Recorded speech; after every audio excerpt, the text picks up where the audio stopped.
What you're seeing is not a rendering glitch, not a Minecraft car missing its textures. This is the Hyundai Instar, a metal cube with the energy of someone who just woke up, opened the door, and decided to start a fight with the wind. While the whole industry is obsessed with smoothing bodies until they're as slick as hotel soap, Hyundai does the forbidden move, throws away the compass, grabs a steel ruler, and builds a running box. Square, straight, full of attitude. It looks like the way your manager stares at you when you arrive 5 minutes late, silent but terrifying. People say it looks like a compressed Defender, or a Jimny that hit the gym too hard. But the Jimny is cute on purpose, made for influencers hugging it in photos. The Instar is not. The Instar carries the aura of a welder who hasn't been paid. Cold face, steel smell, pressure in the eyes. And here comes the phrase, art of steel. Sounds premium, but relax. Once we get to the part where you tap the panels, you'll understand why they keep whispering steel like a mantra. Why did Hyundai choose this path? They're betting Gen Z is tired of cars acting fragile, like nervous pets in climate-controlled garages. This generation wants real edges, a shape that, if it scrapes a lamppost, the lamppost should call its insurance, not the car. This little stainless lunchbox, let's call it that, wants to redefine fun cars. Small, tough, ready to jump into a gravel pit just because it can. But is it actually tough as advertised? Or is it recycled plastic pretending to be industrial steel? The truth lies in the sound of a knock, a dull thud, or a sharp clang. And we're about to find out. Remember that stainless lunchbox from a moment ago? Take a close look at its skin now. Hyundai calls this the art of steel, which loosely translates to, please don't crash into me, it actually hurts. A cement matte finish, not because they ran out of glossy paint, but because Instar buyers treat scratches like trophies, not reasons to file insurance claims and ruin someone's day. But the real plot twist is the wheel arches. The body is as tiny as a gift box, yet the arches bulge like they swallowed a 5-kilo melon. 33-inch tires on a compact car. It's like putting size 45 shoes on a first grader. Technically wrong, but next to the Instar, strangely perfect. All 4 wheels are pushed out to the corners. The logic is simple: maximum approach and departure angles. On paper, it could hit a wall without scraping its nose. In real life, depends on whether the tires feel like cooperating that day. The lights keep the familiar ionic pixels, tiny square LEDs, delicate and neat, dropped right into a front end that looks like a construction site mid-renovation.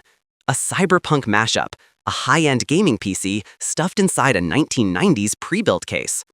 But the price of this attitude is aerodrag. The front is as flat as a cliff face.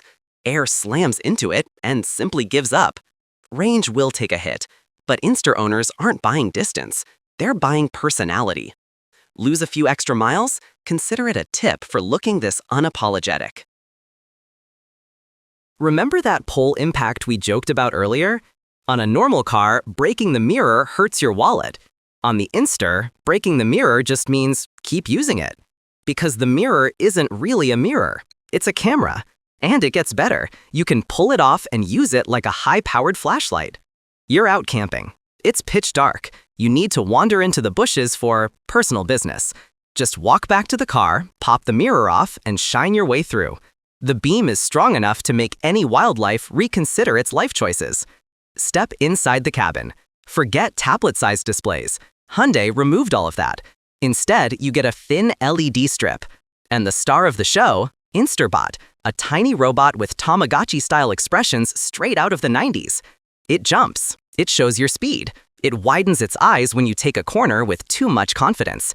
The contrast is hilarious. Cold steel outside, virtual pet inside, trying to keep you calm. Hyundai wants the car to feel like a companion, not a soulless machine. But the story isn't all sunshine. When all information is packed into the HUD and that slim LED bar, one system glitch means you're driving while Instarbot freezes, with no clue how fast you're going. The more fun the tech, the more painful the failure. That rule never changes. Step inside. If the exterior is all cold steel, then the seats are the soft carbs inside. The seats mimic a camping sleeping bag, puffy, warm, wrapped around you. Sitting down feels like being squeezed by a giant stuffed bear. Cozy, but dangerously nap-inducing. Good thing Crater Man is always watching, ready to glare when your eyelids start betraying you. Then you get hit with the exposed roll cage. No covers, no padding. It's like Hyundai intentionally dragged construction site muscle into an air-conditioned cabin.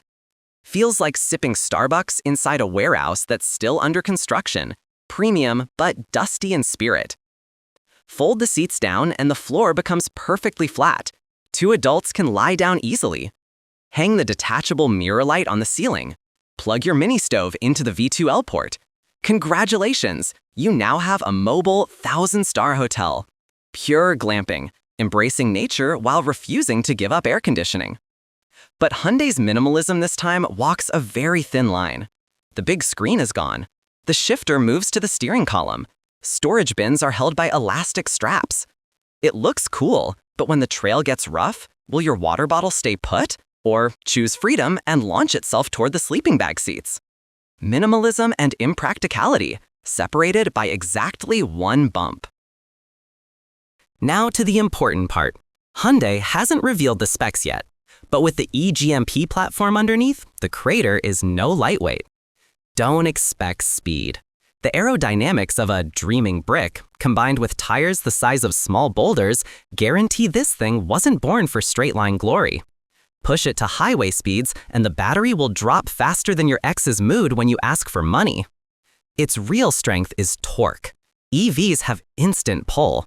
A light tap on the pedal, and the Crater climbs over rocks that gas SUVs need 3 tries to clear. So who is the Crater for? Not the masses. It's for the people tired of norms, the ones who buy cars with their heart, not a spreadsheet.